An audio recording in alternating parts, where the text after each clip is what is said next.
These days, comedy movies are not what they used to be, and this movie, Paint, starring Owen Wilson, follows in the same footsteps as the comedy movie from last year called I Want You Back, where you're so caught up in making a very LGBTQ friendly movie where you don't want to step on anybody's toes, and the story needs to be as politically correct as possible. That's the way you don't make good comedy, but that's also what all modern comedy movies seem to be about. Yes, I understand that PG-13 limits what you can do, but that beef between Carl Nagel and Ambrosia could have been so much better if they made more out of it, because it is nowhere near as funny as they could have made that situation, which could have been very awkward and funny if it had been done right. In addition, here you also downplay a character which actually was the best one. Stephen Root played a very cool character in the movie, who was a man willing to do everything for the ratings of the channel, but sadly his screen time was very limited, to give way for a politically correct lesbian relationship in the movie, and to focus on the tragic emotions of the lead character.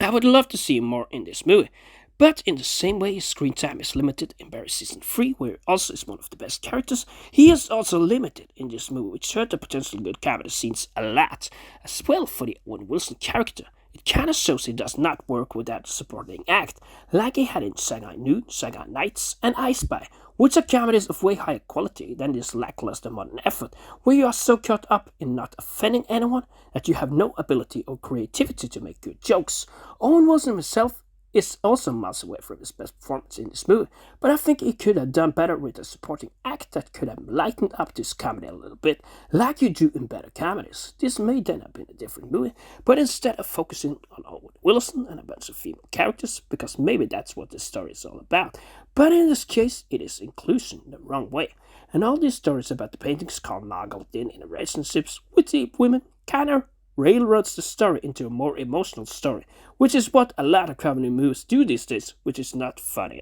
at all. Of course, I didn't expect this to be the comedy of the year, but I expect a movie that actually has the ability to entertain. But this movie's purpose is just the one of making it as woke as possible.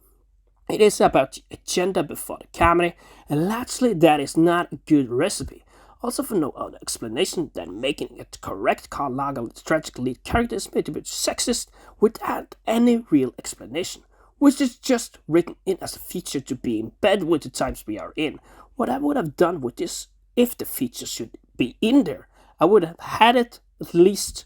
explained a lot better. This movie for me is a clear example of how hard they have managed to ruin comedy these days, and that they are not able to utilize such a great comedy actor as Owen Wilson. It is just a damn shame, and I'm really worried about the road ahead for comedy movies, guys. For me, this is a 4 out of 10, and I will probably say it's the worst movie Owen Wilson has ever played in.